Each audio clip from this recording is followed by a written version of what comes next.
The nurse practitioner who works.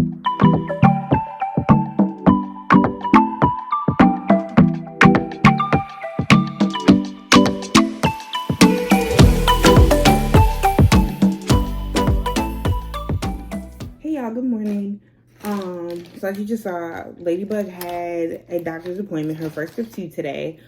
So yeah, I'll touch bases on update y'all on what happened at her doctor's appointment, but one thing that I haven't shared with y'all, sorry, this is loud, I'm like so hungry, that I haven't shared with y'all, that I don't think I've shared with y'all, is that Ladybug has sickle cell disease. So the doctor that we saw this morning was her hematologist, so we're just doing her routine check-in. So I'll kind of, I guess, explain some of the things that we went over, and just like some things that she goes, I'm not saying go through, but just some things that are specific to her, seeing as that she has sickle cell disease. She has another appointment today. She is going to have an evaluation done to see if she needs a doc band. If you don't know what a doc band is, it is basically a baby helmet. Her skull is flat because she favors one side. So we're just going to see if they're going to recommend the helmet or if she can just go ahead and do physical therapy, because sometimes usually physical therapy they said can clear it up. But yeah, I'll keep you guys updated on both of those appointments. Right now I only have about another hour and a half before I have to leave again for that appointment, so I'm gonna try and get some work done.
It wasn't, my eyes did get kind of big when I saw our staging folder and I saw how many accounts were on hold, but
So just got back from appointment number 2. That one went as expected. Definitely fill y'all in on that in a little bit. I'm clocking in to do some more work for a couple hours, and then I am going to meet my best friend for a yoga body sculpt class this evening.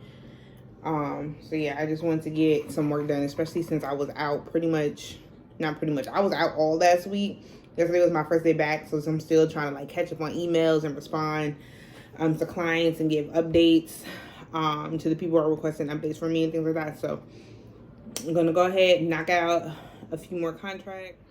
Whew. Okay, y'all, checking in. It's been a little bit. I've got some work done. I'm still working now, but I had to go ahead and just do a little share with y'all. So, like I said earlier in the blog, Kalia does have sickle cell, and if you didn't know, Ladybug's name is actually Kalia.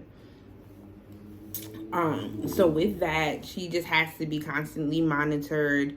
They just like to check in and make sure that everything is going okay, and then ensuring, and then also just making sure that Richard and I know what to do if she ever did experience a pain crisis. For those that don't know, pain crisis is when the sickle cells are stepping back a little bit. So with sickle cells, for those that don't know, her blood cells are not round, they're sickle shaped. So, and they're sticky, so they don't flow through the blood vessels as a normal blood vessel would, a blood cell would. So they tend to stick together, and when they stick together, they form a blockage, and the blockage basically stops the blood flow to that appendage, which causes excruciating pain for the sufferers. And depending on where the blockage can happen, it could be extremely detrimental to her. Like, for example, if she got a blockage behind her eye, she could lose her eyesight. But fortunately for Ladybug, her type of sickle cell is a more mild case, so they usually don't see pain crisis until maybe teenage years, most of the time, or if at all. As long as we're ensuring that she's doing everything that she needs to do as far as keeping herself healthy and not doing, just things that would cause her to get sick or anything like that, then we're fine. Their biggest concern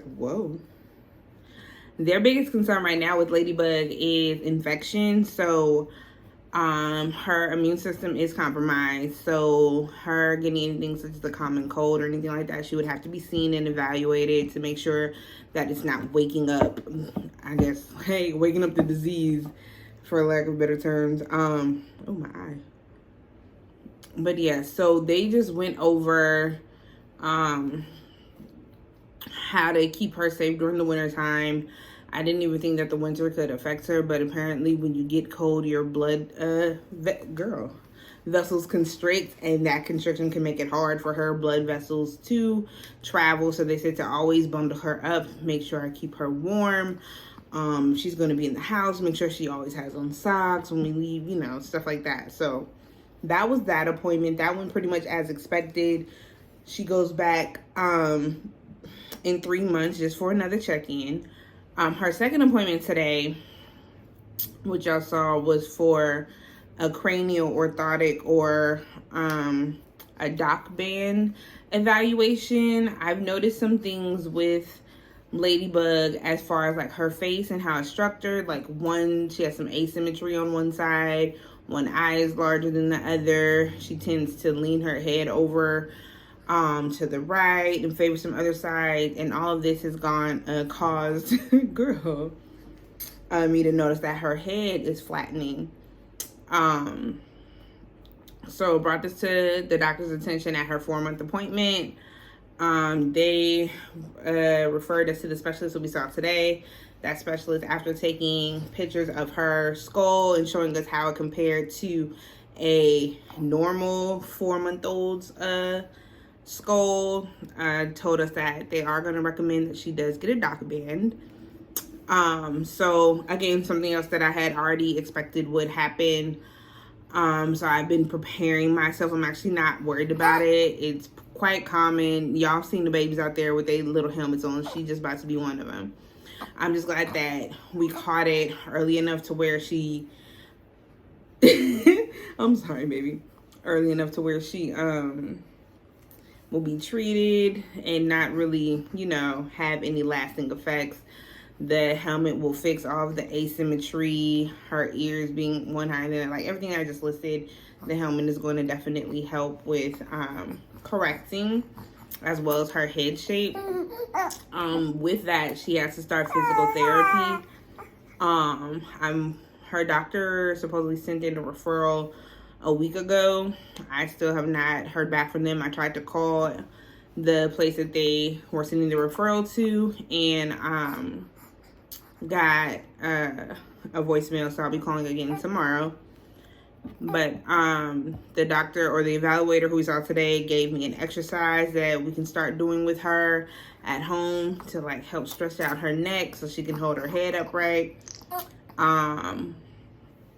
They said the next steps would be to come back after they run our insurance to let us know how much we would have to pay out of pocket, if anything. At that time, they'll schedule her next appointment to come and get her fitting. This is what I am concerned with, though. She just flat out told me, she's like, baby has a lot of curly hair. In order for us to get an accurate reading and accurate scan, we gotta slick her down. So I have to now figure out how to slick her hair down with something that's safe for a baby her size, or a baby her size, for something that's safe for a baby. So I did just get the Fro Babies gel just to do her regular styling, but that's a curl enhancer. So I don't think that would actually slick well. I don't know, I might try it. But yeah, I'm either gonna do that or I might just go ahead and look into see if Eco Styler or something to hold her hair down. Gel doesn't even hold my hair down. She is a child of mine. Gel doesn't hold Toodle's hair down, so that's why I'm nervous. Because if they can't get it slicked down, the next option would be to cut her hair. Not cutting her bald, but she showed me like she did like this with the fingers and basically said anything that stuck up out the fingers would have to be cut. So I'm really trying to avoid having to cut her hair. She also told me that they don't do any of the slicking down or the cutting. So if I need to slick her hair down, she's like, come like 30 minutes early so that I can start wetting and layering and slicking. I'm pretty sure I can slick her hair down. Just need to find a brush that's not too hard, that won't hurt her. But I'll be determined to get this head slicked down because I really don't want to cut her hair. Even if it's not cutting her bald, I don't want to cut her hair.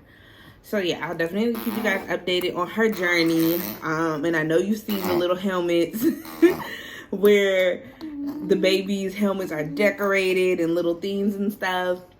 I have been doing a little looking around and playing around with designs on my Cricut to go ahead and put little decals and deck out her helmet for the fall.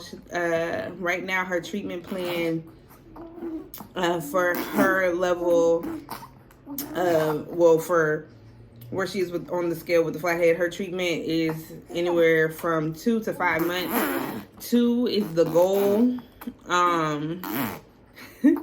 2 is the goal. It'll probably only get extended to 5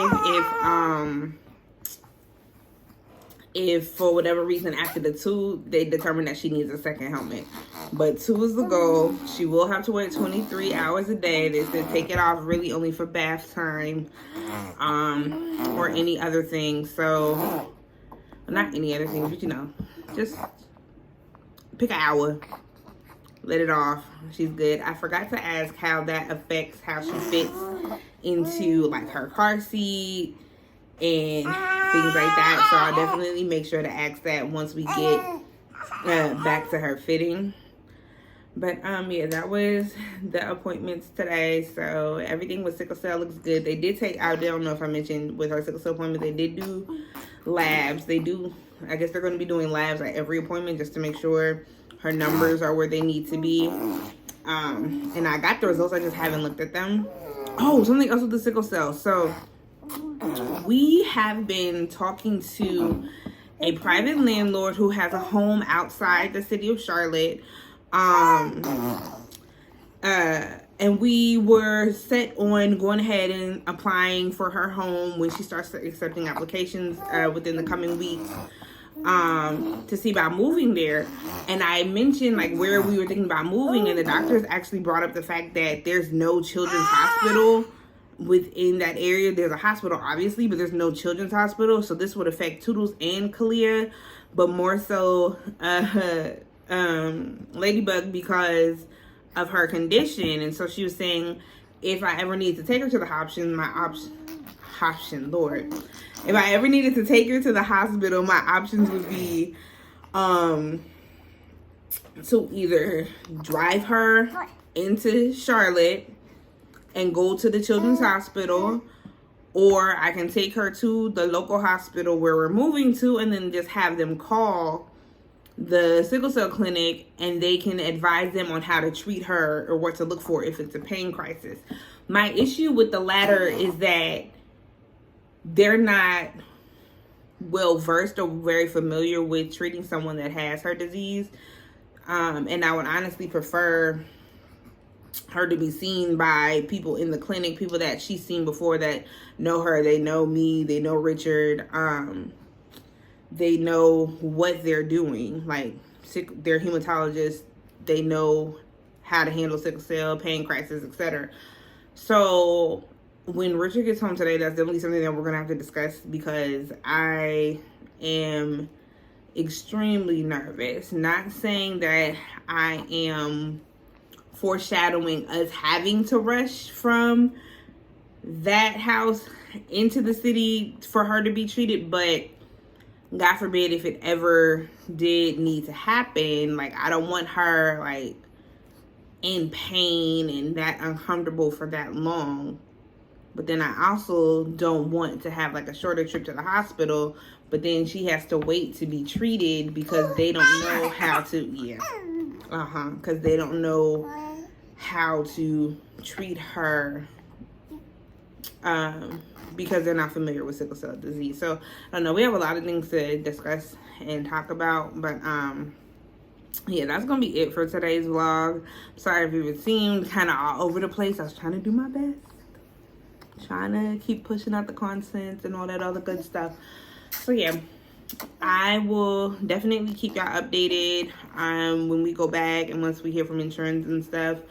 But until next time, we'll see you later. Say bye, Ladybug.